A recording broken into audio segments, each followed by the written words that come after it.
Hi friends, welcome to Aggie's taste. ഞാൻ എത്തിയിരിക്കുന്നത് ഒരു മസാല പുട്ടിൻ്റെ റെസിപ്പിയുമായിട്ടാണ്. അപ്പോൾ ഇത് നല്ല ടേസ്റ്റി ആയിട്ടുള്ളൊരു പുട്ടാണ്. അപ്പോൾ എല്ലാവരും ഇത് ചെയ്ത് നോക്കുക. ഇഷ്ടപ്പെടുന്നെങ്കിൽ ലൈക്ക് ചെയ്യുക, ഷെയർ ചെയ്യുക, കമൻറ്റ് ചെയ്യുക, ചാനൽ സബ്സ്ക്രൈബ് ചെയ്യുക. ഇനി ഇതെങ്ങനെയാണ് തയ്യാറാക്കുന്നത് നമുക്ക് കണ്ടു നോക്കാം. ആദ്യം നമുക്ക് ഈ പുട്ടിന് ആവശ്യമായ മസാല തയ്യാറാക്കിയെടുക്കാം. അപ്പോൾ അതിലേക്ക് ഒരു 2 ടേബിൾ സ്പൂൺ എണ്ണ ഞാൻ ഒഴിച്ചു കൊടുത്തിട്ടുണ്ട്. 1 ടീസ്പൂൺ കടുക് ഇട്ടു.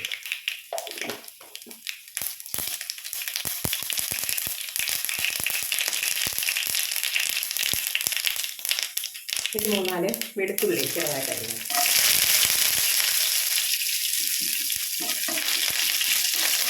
ഒന്ന് വാടിയോ.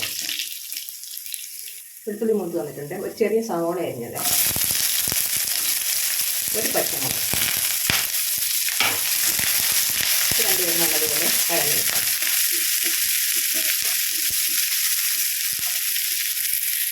ഒരു ചെറിയ തക്കാളി കേട്ടോ, ചെറുതായിട്ട് അരിഞ്ഞിട്ടിരിക്കുകയാണ്. ഇവിടെ ഉള്ളിയും തക്കാളിയൊക്കെ മൂത്ത് വന്നിട്ടുണ്ട്. ഇനി കുറച്ച് പൊടികൾ ചേർത്ത് കൊടുക്കുക. ഒരു 1/2 ടീസ്പൂൺ മഞ്ഞൾപ്പൊടി ചേർക്കാം, 1/2 ടീസ്പൂൺ കുരുമുളക് പൊടി, ഒരു 1/4 ടീസ്പൂൺ ഗരം മസാല,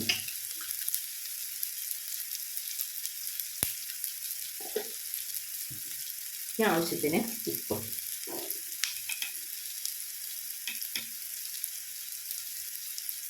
ഇതെല്ലാം കൂടെ നല്ലതുപോലെ മിക്സ് ചെയ്യും. കുറച്ച് മല്ലിയിലയും കിട്ടും. ഇത്ര മതി. നമുക്കിനി സ്റ്റൗ ഓഫ് ചെയ്യാം. ഇത് നനച്ച് വെക്കാം. തണുക്കുന്ന നേരം കൊണ്ട് നമുക്ക് പുട്ടിൻ്റെ മാവ് നനച്ചിടും. നമ്മുടെ ഇവിടെ പുട്ടിനായിട്ട് ഞാൻ 240 ml ഒരു കപ്പ് പുട്ടുപൊടിയാണ് എടുത്തിരിക്കുന്നത്. അതിലേക്ക് നമുക്ക് കുറച്ച് തേങ്ങ ഇട്ട് കൊടുക്കാം. പിന്നെ കുറച്ച് ഉപ്പ് വെള്ളമാണ്, ഉപ്പിട്ട് വെച്ചിരിക്കുന്ന വെള്ളമാണ്. അത് വെച്ച് നനയ്ക്കുക. ഒരുപാട് അങ്ങ് നനയേണ്ട, നമുക്കില്ല മസാല ഇട്ട് കൊടുക്കാനുള്ളതാണ്. അപ്പോൾ അതുകൊണ്ട് കുറച്ചൊന്ന് നനച്ചെടുക്കുക.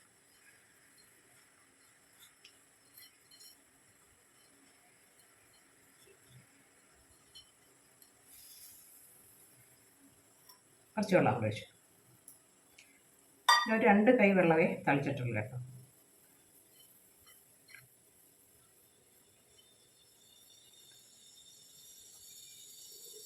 അപ്പോൾ ഇത് മതി, ഇത്രയും മതി. നമുക്കിങ്ങനെ പിടിച്ച് നോക്കുമ്പോൾ നനഞ്ഞു വന്നിട്ടുണ്ട്. ഇത്രയും മതി.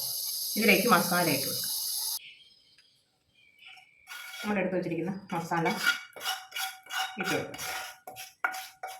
ഇതിൻ്റെ കൂടെ ഉണ്ടെങ്കിൽ ക്യാരറ്റ്, ക്യാബേജ്, ക്യാപ്സിക്കം ഇതൊക്കെ ഉണ്ടെങ്കിൽ നമുക്ക് ചേർത്ത് കൊടുക്കാം. ഞാനിപ്പോൾ അതൊന്നും ചേർത്തിട്ടില്ല കേട്ടോ.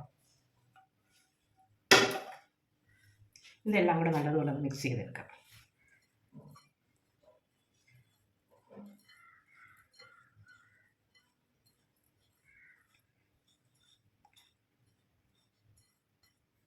മസാല ഇട്ട് കഴിഞ്ഞിട്ട് കുറച്ച് വെള്ളം കൂടെ എനിക്ക് വേണമെന്ന് തോന്നുന്നു. അപ്പോൾ കുറച്ച് വേണമെങ്കിൽ ഒഴിച്ചു കൊടുക്കാം.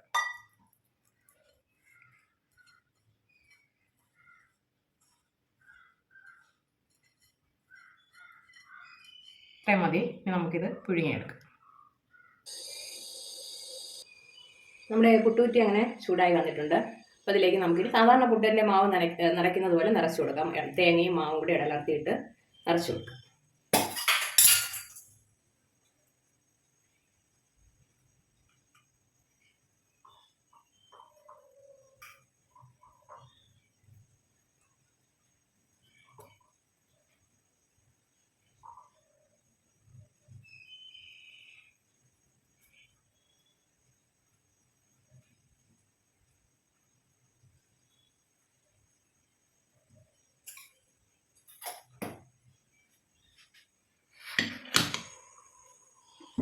ഇത് വെച്ച് കൊടുത്തിട്ടുണ്ട്. ആവി വരട്ടെ. നമ്മൾ ആദ്യം നിറച്ച പുട്ട് അങ്ങനെ റെഡി ആയിട്ടുണ്ട്. അപ്പോൾ അത് പാത്രത്തിലേക്ക് മാറ്റിയിട്ട് അടുത്ത പുട്ടിൻ്റെ മാവ് നിറച്ച് കൊടുക്കും. അടുത്ത പുട്ട് ഞാൻ നിറച്ച് വെച്ചിട്ടുണ്ട് മാവ്. ഇത് വെന്ത് വരട്ടെ.